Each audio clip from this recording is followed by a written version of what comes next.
Hey everybody, welcome back. It's Bandor Tyrell again, and we're doing part 3 of our how to use Blender and Substance Painter for Second Life. This is building a deck for a sunken fire pit. And so this is part 3, and for part 1 we modeled it, and part 2 we split it up into separate pieces and added a floor shadow plane, and in part 3 we're going to UV map this sucker.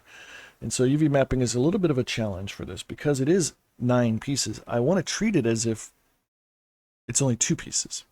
So first of all, with the floor shadow, I never UV map my floor shadows. I just leave them as it is. So we're just going to ignore that for now. In fact, I'm gonna hide it to get it out of my face, so I don't want to look at it. Okay, so that leaves us with 8 pieces. There's 4 frame pieces,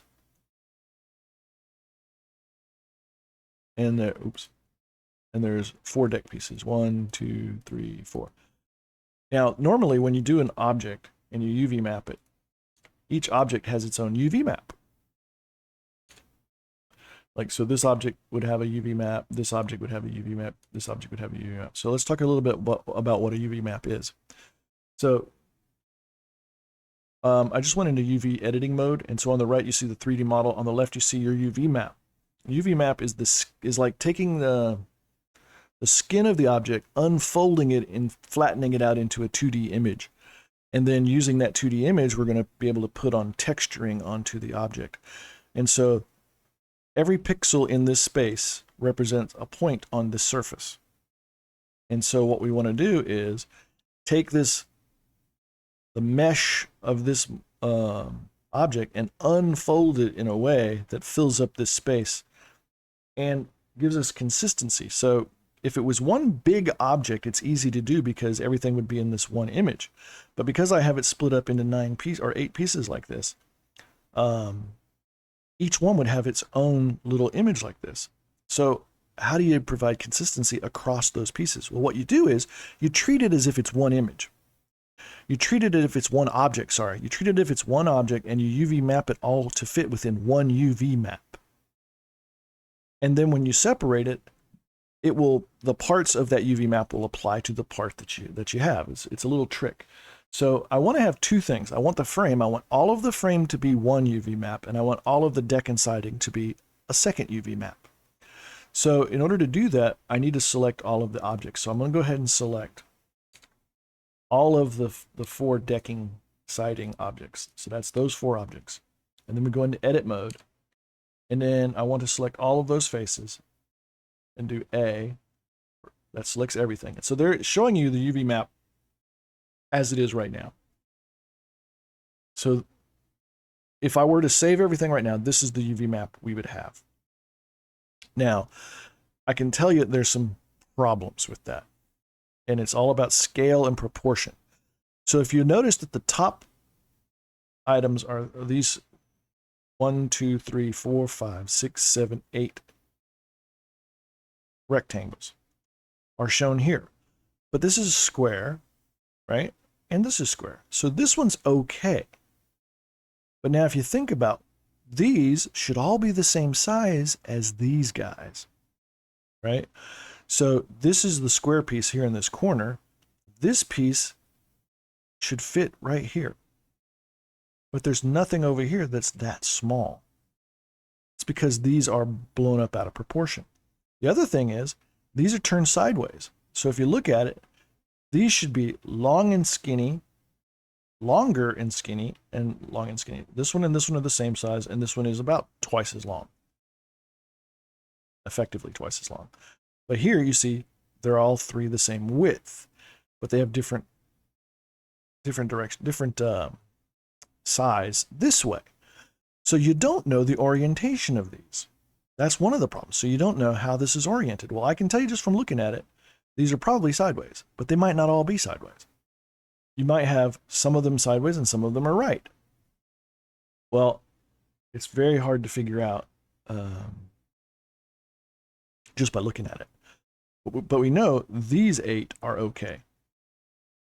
So what I want to do is I want to take these and I want to make it bigger. So let's go ahead and grab this and we're going to scale it.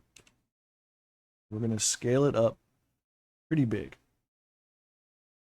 Now it's covering them, so I don't want to do that, so I'm going to move it. Just forget about this grid for now. It doesn't really matter. When we're done, everything has to fit within that grid, but for right now, it doesn't matter. So I'm going to move this over here. So now I want the middle pieces, this piece and this piece, sorry, this piece and there's one over on that side, to be the same size from left to right as this piece and this piece. And then I want the ones that are on the sides here to be the same length as these and oriented that way. So we have to figure out which one's which. So everything is selected right now, but if I come over here, I can start playing with this. And I can start looking around saying, where do these things fit? So I'm not sure, but let's click on this. Aha, that's this piece, right? So what if I go into vertex mode and I select a vertex? I select that vertex. And it doesn't show up, right? So I don't know. How am I going to figure this out?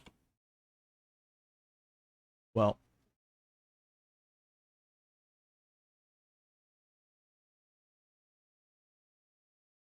just from experience, I know that when you UV map, it usually has them rotated 90 degrees from where I think they should be. So I'm pretty sure these are all rotated 90 degrees and set up incorrectly, but let's select them all again.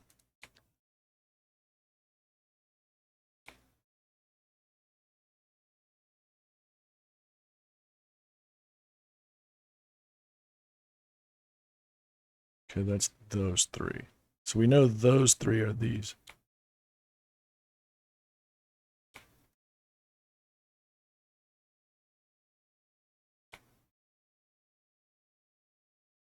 Okay, so this one is the top one. Okay, this one we're going to call part 1. All right, so I think what I need to do, we're going to do this and we're going to try it and see what happens. I could be wrong. We're going to rotate this 90 degrees. Hit R, and then just type 90. All right. Now the orientation is completely wrong. But let's compare these. So, okay, what am I looking at? So these are the pieces going this way, right? So they should actually be much wider and maybe not as tall. But how tall should they be? Well, they should be this tall. How does this tall compare to this width? Well, this is skinnier than this, right? So they shouldn't be this big. So if I move these by hitting G and move them up there, you can see they're bigger, right? So I can scale that on the, it's confusing because there's no Z axis. This is just X and Y.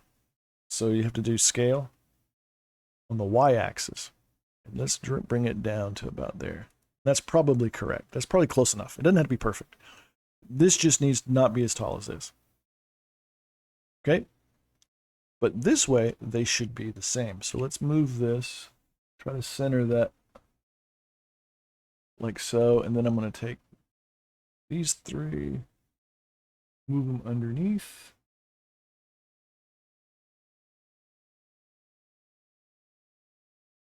These underneath. And again, I'm just eyeballing it. It's not perfect.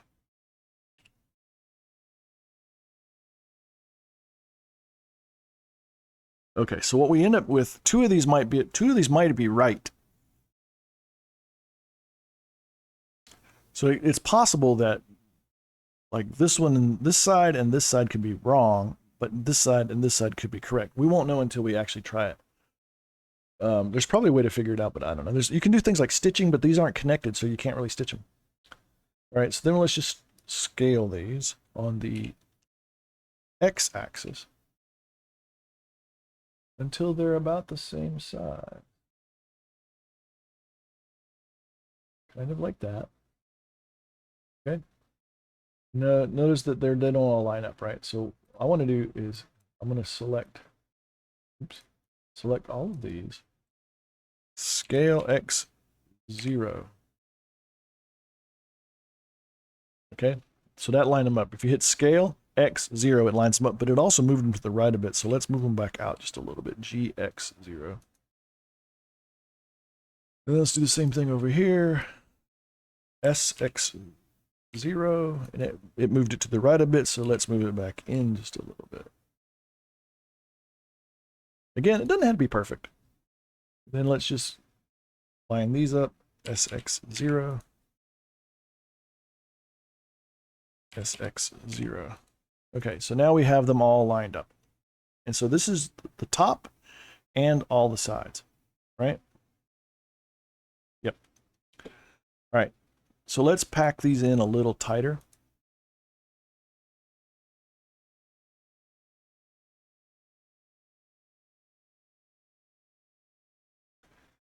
You can't overlap. They can't be touching. Oops, sorry. So G on the y-axis and then put them just below that.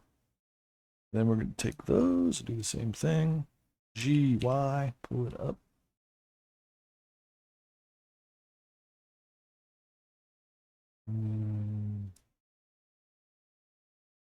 G, Y,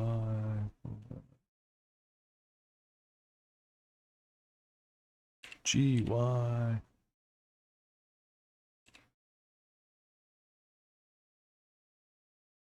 Okay. So now we have that pretty tight. Let's go ahead and move that back into the center. And then we scale it until it fits. Use G to move it. There, looks like it's inside. Yep. Yep, okay. So that's good. So there's our UV map for the decking and the siding as it stands right now. Now we're going to go back to this side. And we will take our frame.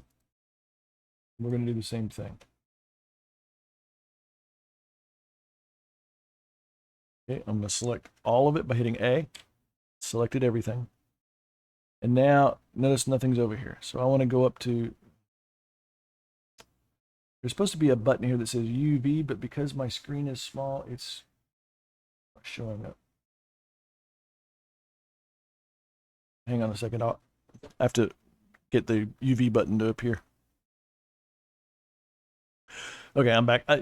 All I did was I just moved this whole panel over to my other screen, which is bigger, and then the UV button appeared, and then I just moved it back. So you didn't get to see that, but now there's the UV menu up here. So there's a UV menu. Okay, but now I've lost my selection.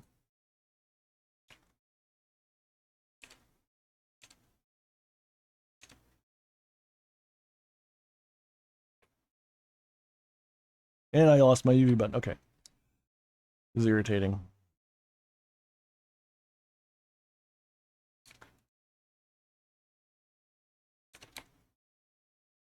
Select it all.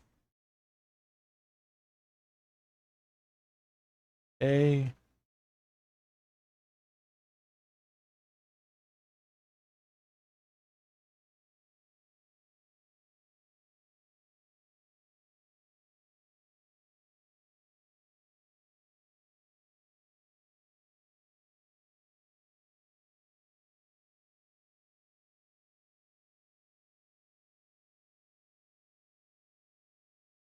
I don't know why the UV button's gone, but I need it. So does it show up in here?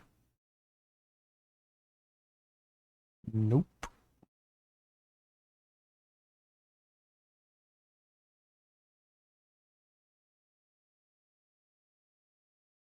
Oh, there it is. Okay. What if I do A again?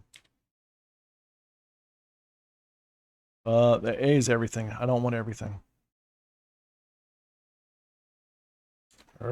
Now it's gone again. Okay. This is super frustrating. So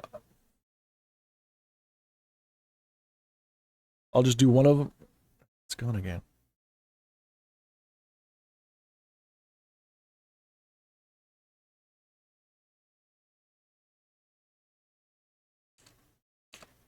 Okay, there it is. Okay, it's there now. All right. If somebody can tell me what I'm doing wrong, I would greatly appreciate it. All right, so I've got all the things selected. Go into edit mode. Oh, maybe I wasn't in edit mode. Maybe that's why I wasn't there.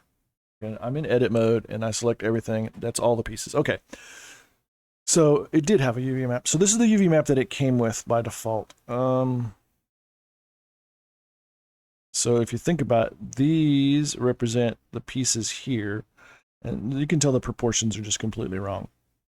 All the proportions here are completely wrong.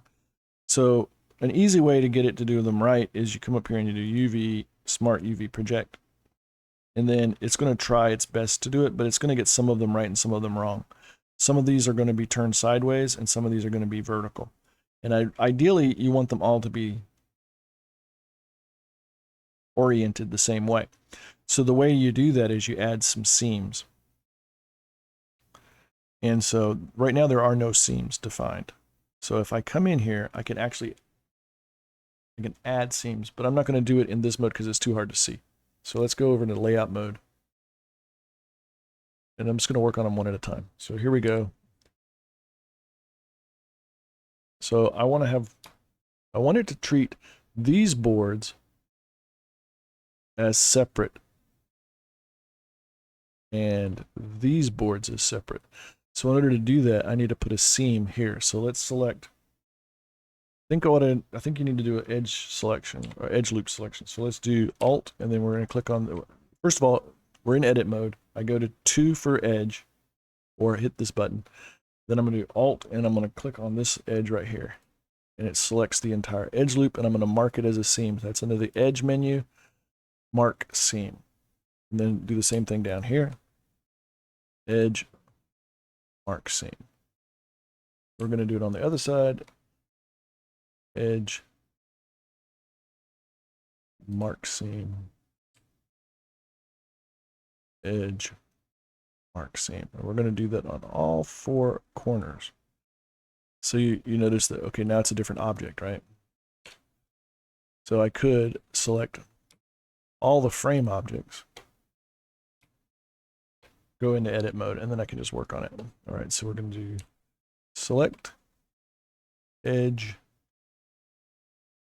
mark seam, edge, mark seam.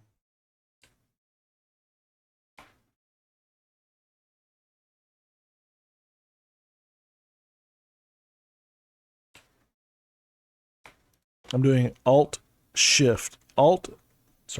click for the first one, and then Alt Shift click for the second and third one and fourth one. And then do edge, mark seam. Okay, so we have those seams. That should split those out.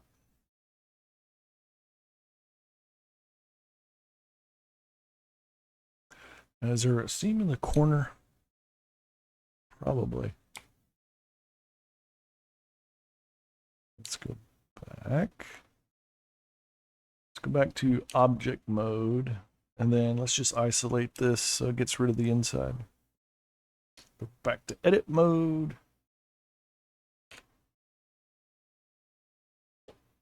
And Blender crashed. Wow. Never had Blender crash before. All right, so hold on while I bring Blender back up.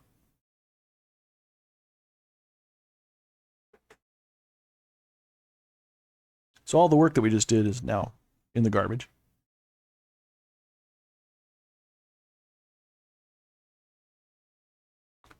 That's the wrong one. Okay, that didn't help.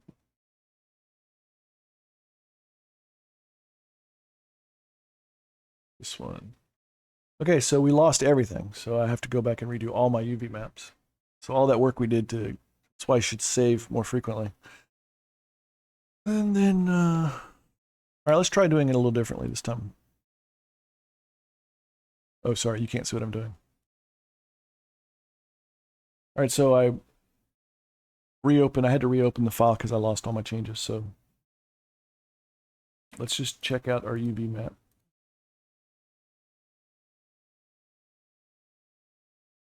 And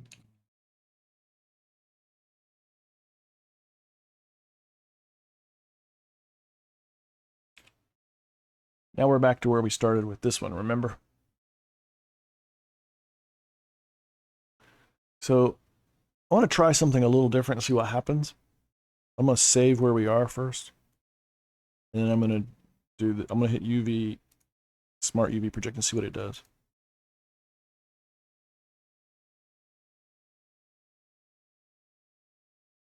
That's actually pretty good. In fact, that's actually really good. The only thing I think is, I think these should be the same size as these, and I'm not sure that they are. What do you think? You think that's the same size? To select an individual one of these islands, you hit L, and so then you hit G. Let's see. It's pretty darn close. Okay. So I'm just going to go with this because this is actually, it's very proportional. So these are the squares in the corners. 1, 2, 3, 4, right? And then the pieces between them are here. So that would be like 1, 2, that would be this one and say this one. And then this one and this one are the two side pieces. And then you'll notice that the distance between here and here is smaller than this because this is shorter than this distance. So these are, this looks really correct. Now, they're not, okay, so like you have one here. I would expect to see it like this. End, middle, end, but you have end, end, middle. That's okay. That's okay. I'm not, is it okay? Let's look at it. First of all, I need to rotate this because Blender by default, when it does this, Smart UV Unwrap, is it orients everything vertically like this. And for the grain of wood that I use in Substance Painter, I need my UV map to be oriented 90 degrees. So I'm going to select all this. I'm going to hit R for rotate and then 90 for 90 degrees. And then we've got to get it in the box. So we've got to get it inside that grid. And it probably fits, but I'm just not, my hand's not steady enough to get it in there. So I usually just get it close and then scale it until I make sure it's inside the box. Okay, so that's done and it's inside the box. But let's just check this out to see. So I have everything selected. So if I then, I want to know where these parts are. So you can tell by the ones, see the ones that are kind of lighter color here? That's the ones that are white or lighter gray here. Like this one is one of those two. This one is one of those two. So let's see where these go. So if I pick this, pick this, pick this. Okay, see there's no real rhyme or reason to that, right? So I don't like that. So I want to rearrange this. So I want to take this island. And I'm going to move it over here. And then I'm going to take both of these islands and move them over here. And then I'll take all three of them and move them inside the box. Okay, let's look at this one, and this one. There you go. Now you can't stitch these because these are in separate objects. If this was one big object and I hadn't broken it up, I could stitch those together and you would get a seamless texture. But because they don't, they're not in the same object. You can't stitch them because they're going to end up going to be 8 different UV maps. But you want to get them as close as you can. So let's see where these 3 are.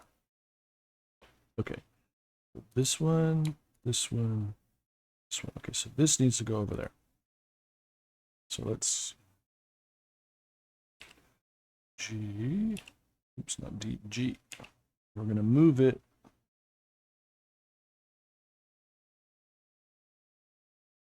as close as we can. And then move these as close as we can. And then move all 3 of them over.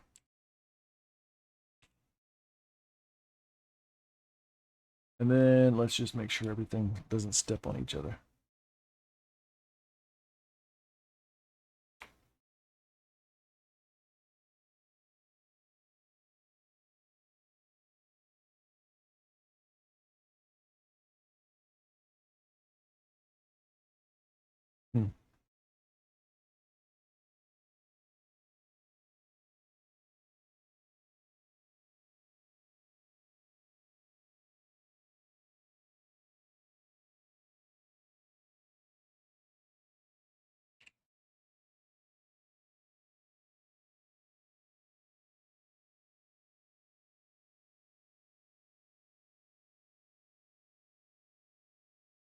I don't know what I did. How I did that. You saw, right? The whole thing slid out. I don't know how I did that. I should know that. I have to go back and review my basic Blender stuff, how to make the panels bigger. So what I wanted to do is this. I don't know what I did.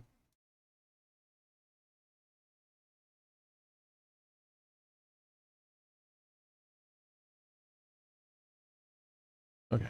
And then what happens if I add these back on like this? Aha, that's what I was afraid of. This is behind here.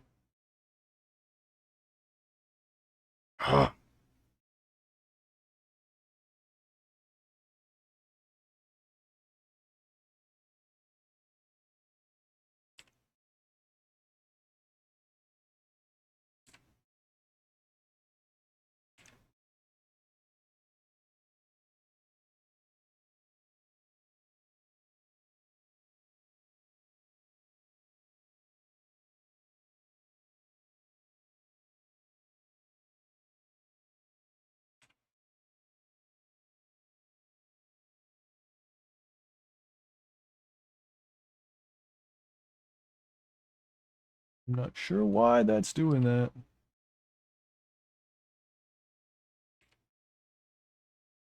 Working with UVs is my nemesis.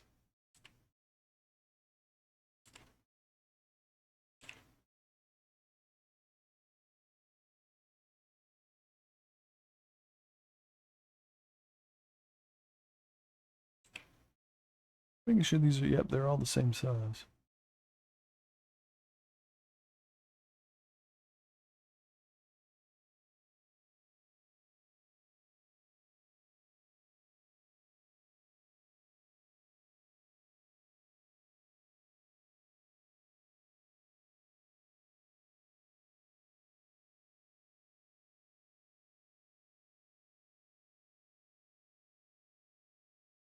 I'm not talking as I'm working.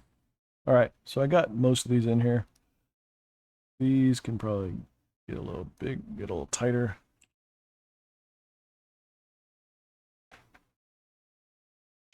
GY. Okay, close enough. And then you got to fit this whole thing inside the box.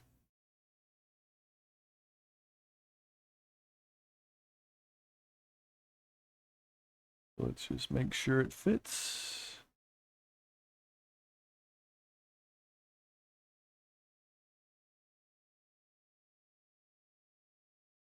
Let's move this up.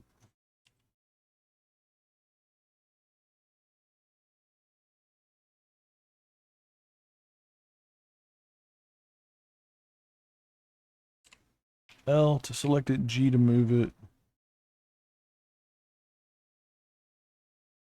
L to select it, G to move it.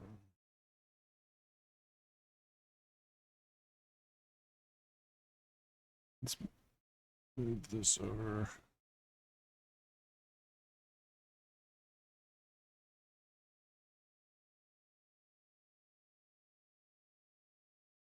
It's not quite inside, so let's scale this down.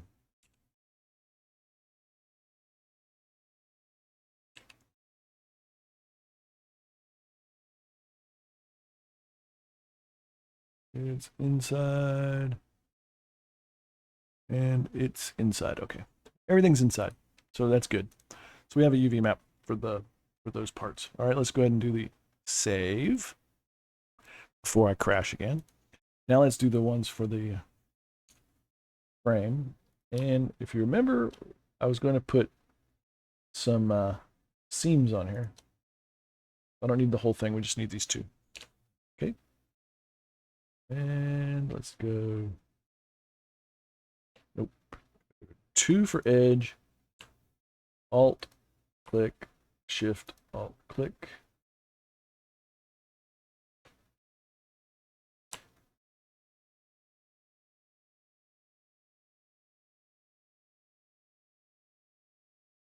And then, oops, I'm not in layout mode.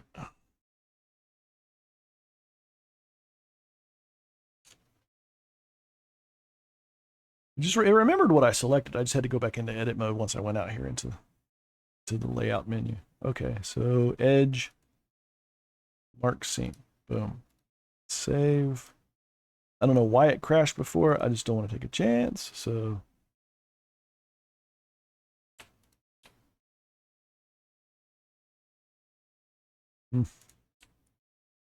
select, shift select. And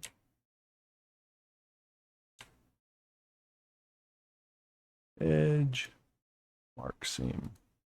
Okay, file, save. All right, let's go ahead and shift select those. So we have all 4 of the frame pieces selected. And then let's go into UV editing mode and select all. Put it in face mode first. 3. A. Got everything selected. UV, smart UV project, and OK. And there they are. And they came out all facing and oriented in the same direction. And all of them are proportional to each other, which is important. So now but again, they're vertical and we need them to be horizontal. So we got an R, 90, and then we got to move it. It doesn't have to be at the top. It can be anywhere in this. It's a 2D image. It can be anywhere in there. It just has to be completely within. So like that. Let's give it a little nudge down. Okay, perfect. All right, so now we've got UV maps for both the deck pieces, the frame pieces, and we're not going to UV map that. Let's just make sure we still have our materials that we gave them earlier. This one is floor shadow, frame, deck. Yeah, I think they're all there. Okay, so let's go ahead and save. Now we can export this. So we're going to export it as Collada, which is a DAE. So we're going to go File, Export Collada. And then it's called Sunken Fire Pit Deck New, and it's on my D drive documents folder. So export. Okay, and let's go to Second Life. We're going to do build, upload, mesh model, documents, Sunken Fire Pit Deck New. That's it. Boom. And let's see how big it is. Calculate weights and fees. It is 4.5 Li. And that's without reducing it. And based on the numbers here, there's not really a lot of room to play with, so I'm not going to bother reducing it. We're just going to upload it.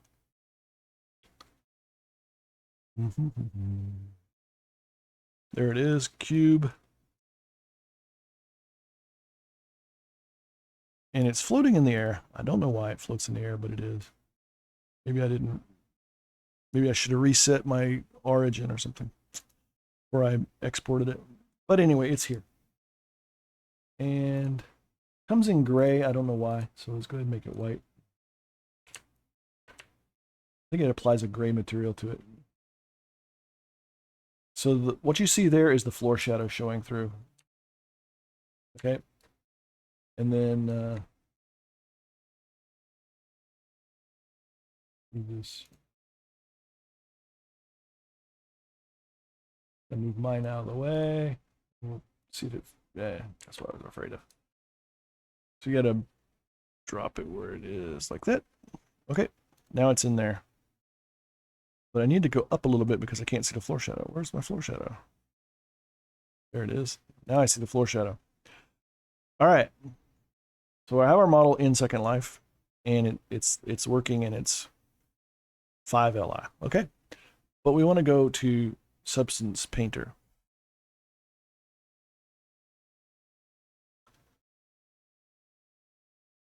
And we do this for a couple reasons. We do this to get our AOs, and we do this to get our textures. So first of all, we're going to work on the AOs. So where is Substance Painter? Here it is. Okay, this is Substance Painter. I'm going to go to File, New. Select Unity HD Render Pipeline Metallic Standard. Select this because going forward, we're using PBR in Second Life, and this is what we're going to use for that. So select it. There it is. Open it. All this is the same. Boom. There's our model. You can't see the hole because it's white on white. Change our lighting to panorama two-sided because you need two-sided light source.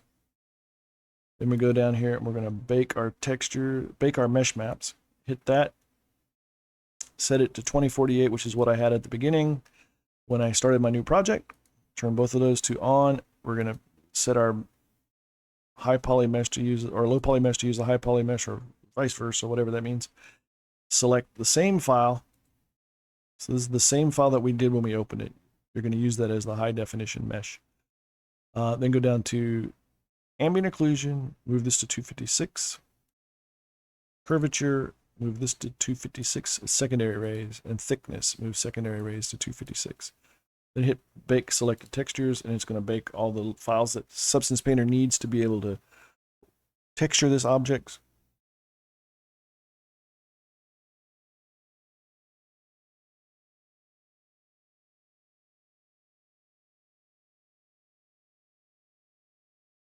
And this is generating our ambient occlusion. All right, so when we're done, you just hit return to painting mode, and there it is. Now it's got the ambient occlusion applied to it. Now you can see the center, right? You can see this because there's shadows in there. All right, so the cool thing, and this is what I really like about it, because Substance Painter doesn't see this as 9 objects anymore. Substance Painter sees it as 3 objects. There is a deck object. There is a floor shadow object. And there is a frame object. And so first thing I want to do is I want to output my AO files. And so you need to go to File, Export Textures. Then you need to select Second Life, which it doesn't come with by default. You have to create it, and I have a video on how to create that. Set this to 16 bits, diffusion, set this to dilation plus default background color. And then for floor shadow, turn off these 3. We don't need them, only need the AO. For the deck right now, we're only going to generate the AO. So let's just do the same thing for all of these. We're just generating the AOs. Boom. So there's AO, AO, AO. Hit export. Boom. There they come. Let's go back to Second Life. We're going to do build, upload, bulk. We're going to go to our export folder, and we are going to grab the deck AO, the floor shadow AO. We don't need the floor shadow. Just the frame AO and the deck AO. Okay, they're coming in here. Then we just drop that on the frame, but you got to put it on all 4 pieces of the frame, but it's the same AO now. See, the same AO gets applied to all the frames. So you don't have to have 4 different AO files, the way I did this. Normally, you'd have 4 different files and 4 different files for the deck. And that makes it way harder to work with. So this way we only need 1. So now we put the deck on here. This is just our AOs. And then here. Okay. Now, I didn't import the floor shadow because the floor shadow is shadow on white, and we have to make it shadow on transparent. And the way to do that is you have to go to Photoshop. So here we go into Photoshop.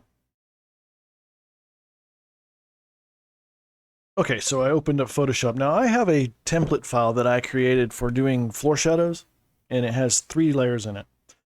The bottom layer is a transparent layer. Then 1 layer above that is a solid black layer, and 1 layer above that is a solid white layer. And so I saved this as a standard floor shadow template. And anytime I do a floor shadow, I just open that file, and then I go to the top layer, and I import the AO for the floor shadow. So I just hit F1. I have it programmed to F1 as import.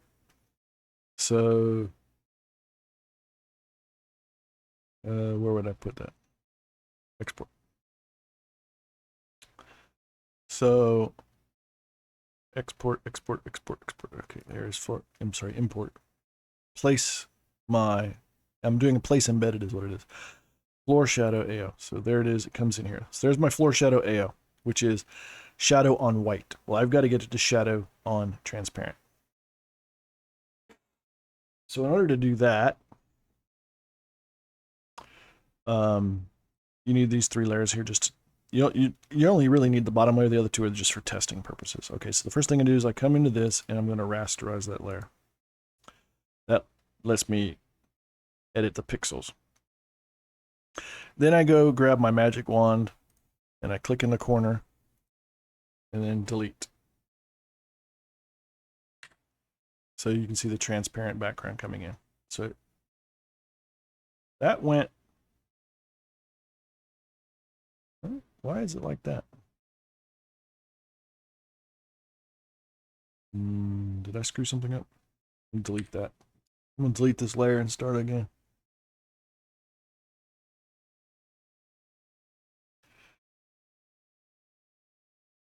I couldn't see the whole thing, so. All right, let's try again. F1, place this, place it there. Okay. Somehow it looked like it had gotten shifted up or something. I wasn't sure.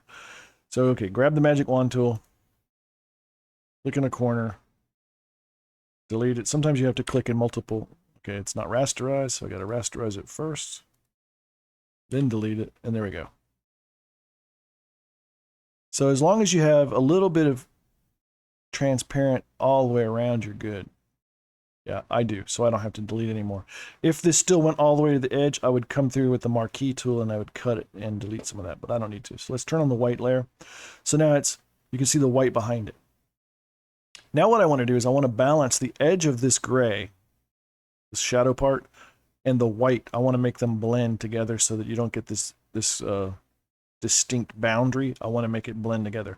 And to do that, you adjust the levels with Control L. So that brings up the levels panel, which looks like this, which is the levels of black and white and grayscale. This is black, white, grayscale. Black, white, grayscale. So you can increase the darkness of the black by pulling this in like that and see how it gets really dark. It doesn't affect the... This is never going to be seen anyway. This is under the object. It's out here that's the shadow. And it did get a little darker. See, it gets a little darker out there. So I like it about right there. And then the most important part, you don't have to do that part. This is the important part. This is what blends it into white. Is you take this little triangle here and you move it to the left until, see, it starts fading. Notice it's fading around here. Keep doing that until it completely fades out and you don't see the line anymore. It's okay to see it here. You just don't want to see it out here. You don't want to see it so pronounced. This is shadow, so it's okay. But you can just, if you keep going, it eventually goes away, right? So do it until you feel like just disappears all the way around. And it's usually just past this spike, the highest point. When you go past that, it's usually when it's there. Okay. And then hit OK. So now I have my shadow. It's blended into white. I don't need the white anymore, so I can hide the white. But we're not yet. All right, so okay, we're ready. Next thing is you go to the Channels tab. If it's not here, you go up to Window, and pick Channels, and then I'll open it up. But I have it here. So Channels. Then you're going to click this little button down here. It's at the bottom of the panel. It's the fourth from the right, and it looks like kind of like a marquee tool. It looks like an explosion or something. And it says, what does it say? It says, come on, give me it. What do you want to do it to me? I don't know what that is. You click this, and I think like what it does is it selects all of the transparent, all the alpha pixels, right? But I don't want the transparent ones. I want the opposite of the transparent ones. So you come up to select and you do select inverse. Then you go back to layer. You're going to add a new layer on top of this by clicking the new layer button, boom, and then make sure that layer is selected, and then you go up to edit, fill, and you're going to fill with black. So that's filling all of the pixels that aren't transparent with black. Boom. Okay, and then deselect everything, select the marquee tool, click out here, that deselected everything. Now, that's with both of them there, so we don't need the original anymore, so get rid of the original. So now this is our new file, but against a white background. So turn this off and turn on the black one so you can see what it looks like against a black background. And it should be solid black. If it's not solid black and your shadow comes out as gray, it's not going to look right. It's going to look like a white shadow being cast on a dark object, which is going to look really weird. And there's other ways of creating these things, and that's what you end up with. You end up with a shadow that on a black background looks like light gray. And so that's not good. So that's why I have this method. It allows me to test it so I can see it on a white background. I can see it against a black background, and then turn that off so you look at it against a transparent background. This is what it's going to look like against a transparent background. That's the finished product of what I want. So then I go up to File and do Export, and just export it as a PNG, and just export it right back on top of the file that you had to begin with, which is the floor shadow AO. Do you want to replace it? Yes, I do. And then go back into Second Life, and now we're going to upload that image. Upload image, floor shadow AO. And notice it has a transparent background. Yay. And now we can drop it on, and boom. Now we have our floor shadow. So it actually has a floor shadow all the way around it. And if you can move this, you can see. See, watch the floor shadow disappear. There's the shadow. See the shadow? Okay. Now, we're almost ready. We need some textures for this. And this is where the fun part comes in, and this is where you're going to spend all your time. Once you have it done to this point, you're going to spend a lot of time in Substance Painter making textures. So let's pop into Substance Painter. Let's pick a wood. I'm going to pick let's type wood. See what comes up in my... I've been downloading a lot of stuff, so you won't have this in the default. But let's pick one that has planks. Actually, I think I'll look for something that says planks. This one has planks, so let's use that. Let's drop it in here. And this is going to tell us if we did it right or not. I'm hoping that we did it right. No, but it's good enough. All right. So these are gigantic. Notice how big these planks are? Can you see that? One plank. This is 2 planks across there. So I want the planks to be smaller. So you come down here to tiling in your properties, and you just experiment with it. Let's try a 2. Okay, that looks better. What would 4 look like? 4 might be too small. Yeah, 4 is too small. How about 3? 3 looks pretty good. I like that. Okay. Now let's check all the way around it. Those look good. Those look good. None of them are going horizontal. That's what I'm looking for. Did I do them the right way? If I didn't do them right, you'd see some of these would be going horizontally, and I'll show you where it's not right in just a second, but it's good enough. Boom, boom, boom. Okay, so those are all right.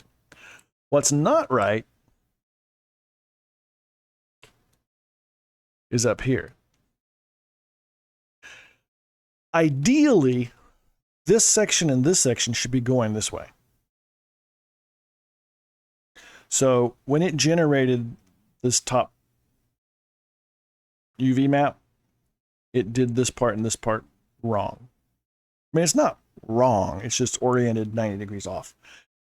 So what I could do is I can go back in Blender and I can fix my UV map, or I can just use it like this. I actually like it like this because to me it shows, I mean, this is how you build. You could build it this way, right? You could build it with some boards going this way for strength, right? Some boards going this way. But if I really want to fix this, what I need to do is go back into Blender, figure out which piece these are, and then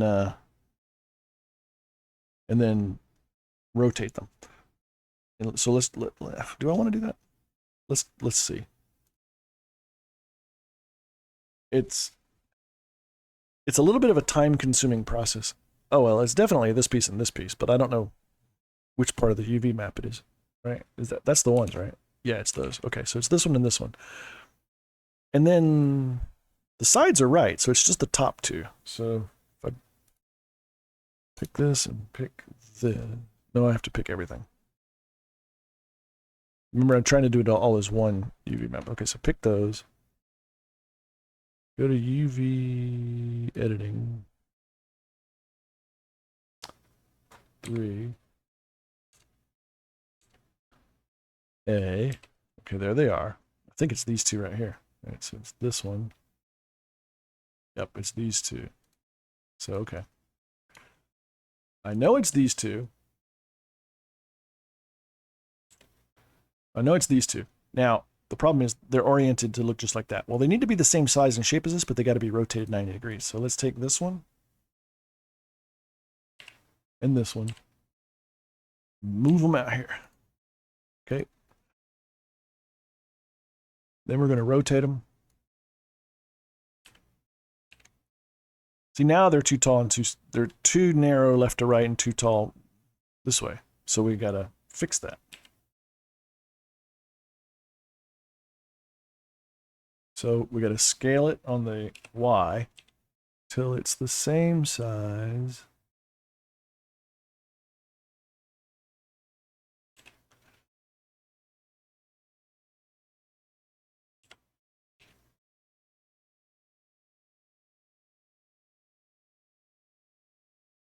Or as close to it as we can.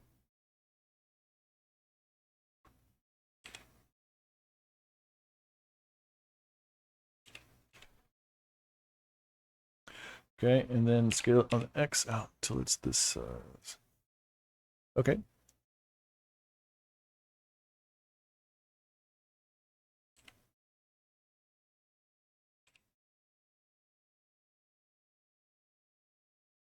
And then slide them back in here.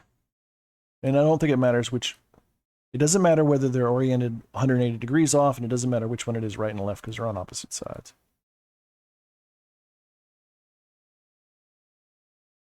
It won't be perfect, but it'll be better. Not you. Not you. Not you. Not you. Not you. Come on. You. No. You. No.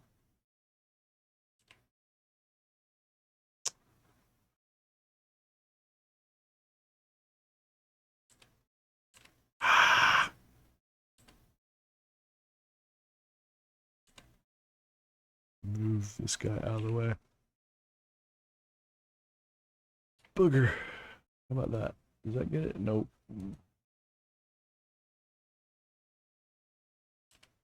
No. Okay.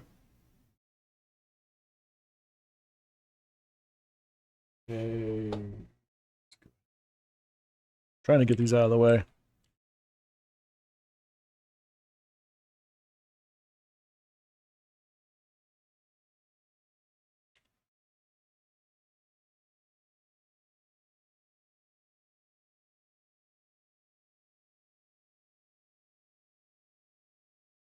Okay.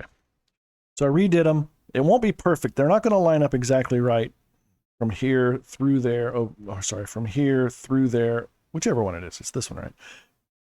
Because it's not going to look perfect, but it'll look way better than it did. The only way to make it perfect is to put this next to that, which won't fit, right? So this will be better. At least they'll be oriented the same direction. All right. Let's get out of here. Save everything. Got to re-export it. This time we're going to call it new 2. Right? Let's go into Substance Painter. And then all I have to do is go to Project Configuration, pick the new file.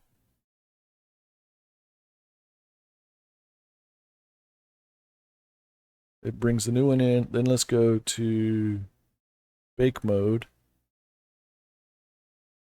Gotta go back up to Common Settings.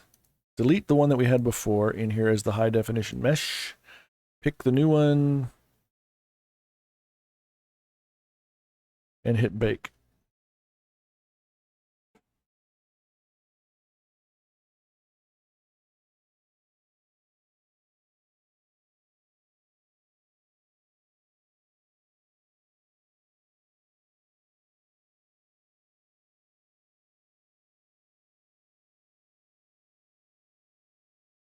Okay.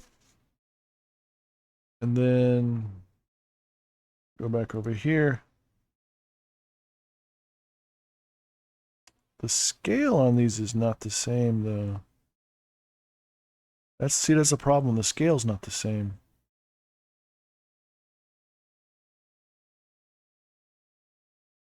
How'd that happen?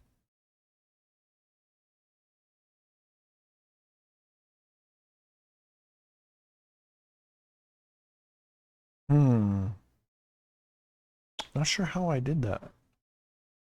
Made them the same size, right? Didn't I make them the same size? I thought I made them the same size.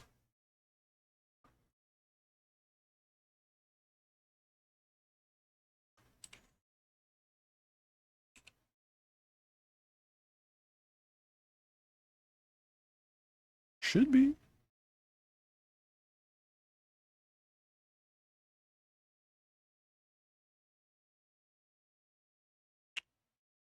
I don't know. I don't know why it didn't make them the same size. Anyway, so that's how you could fix it, but I'm not going to fix it because I kind of like it the way it is now.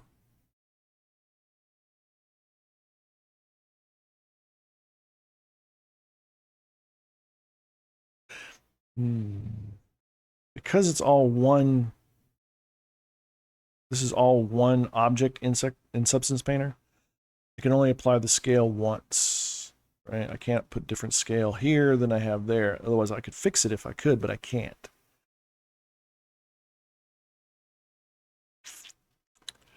What's interesting is that it's still seamless. Look at that.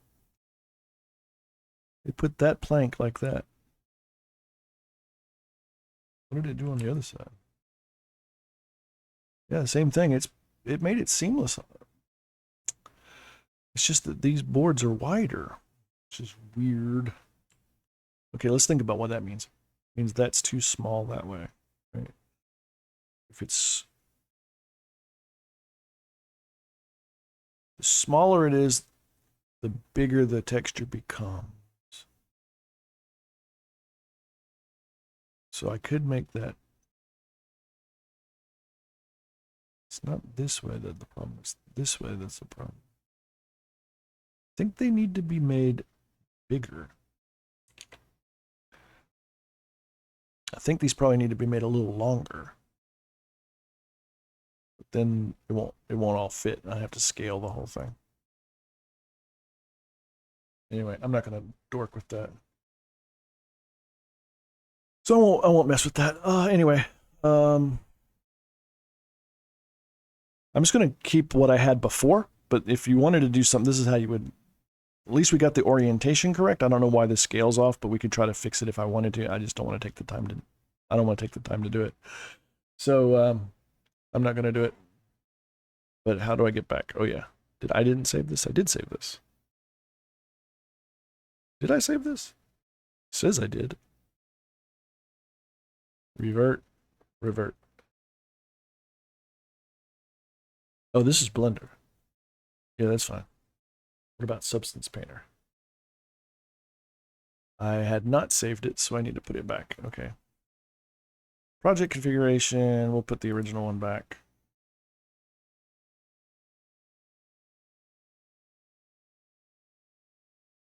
And then you got to bake it again. Anytime you change the model, you have to rebake. You got to take that out, and you got to put the original one back. So I don't know. I'm sorry that I couldn't fix it perfectly, but I like it this way anyway. Okay, and then bake. Yeah, I noticed that the as you see the texture there, it's showing you the grid of squares. They're all square. And that's the way you want them. But when I did the new one, they were squished, and I was wondering why they were squished.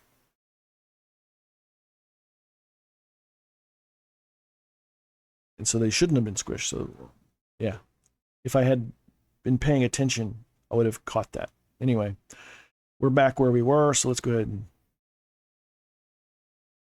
and save this. Save as sunken fire pit deck. All right. So we have the wood on here. Let's go ahead and put. See, I like this wood because there's a plank version of the wood. It has planks, and then there's a non-plank version. So I don't want planks on this. right? But it's probably a little big, so let's make it about a 2 on tiling.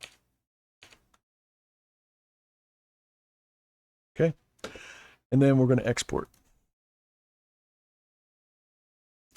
And this time we do the opposite. We don't want the AO, but we want this stuff. I don't need the floor shadow at all. Frame, I want these 3 things. Okay. Go back to Second Life. We're going to upload those, build, upload, bulk, export, 2, 3, 4, 5, 6. Now, I should save a copy of this as the AO version, so I'm going to drag off a copy. There it is with just the AO applied. And if I want to allow people to texture this themselves, I could supply them with that AO file. They could use it in Photoshop to do their own texturing. And I'm using Substance Painter to generate mine because I think it looks better. So let's go ahead and take this, and we're going to edit it, and we're going to select all of the deck pieces using edit link. So select this one, this one, this one, and this one. And then go to texture. We're going to put deck diffuse. And then we'll put the normal in the bumpiness, and then on specular into the shininess. And then select the frame pieces.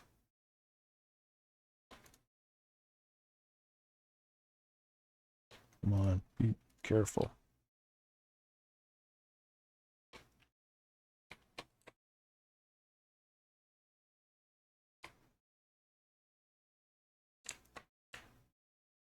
And then do the same thing here with the frame pieces, the diffuse, the normal, and the specular. And there you go. It is done. And now you would just go back into Substance Painter and apply different woods, export them, come back in and re-import them. And if you had a texture changer software like Black Tulip, you would generate a new texture file for each one, each set, right? And so there you go. So I have model is in, and it is working, and it should have physics, so I should be able to stand on it. Yay, I can. And what happens if I walk off? Whee, I'm inside. See? Okay, this is because this Surge model doesn't have any physics in it. But mine does. Now, I did notice that there was a problem when you walk around the sides over here, you'd fall through. So I had to put an invisible prim on it. Oh, it didn't do it this time. Yay. So it's working perfectly. Yay. All right, this is done. So there you have it. There is our deck model. We modeled it in part 1. We split it up in part 2. We did the UV maps and textured in part 3 and imported it. And it is finished. So let me know what you think. Please like and subscribe the videos. If you want to see more, let me know. Spread the word to other people who are into building that these videos are out there. Get them to subscribe. I need more subscribers. My goal is to get 500 subscribers. I'm on like 400 now, so I only need 100 more subscribers. So please do that. Hit the notification bell if you want to know when I post new videos, so you'll be aware. Anyway, appreciate you paying attention. I think this is Bandor Tyrell. Feel free to reach out to me in Second Life. Yeah, you can find me there. I'm almost always around. So just look for me and say hello and tell me you watch the videos. I appreciate it. We will talk to you guys later. Bye-bye.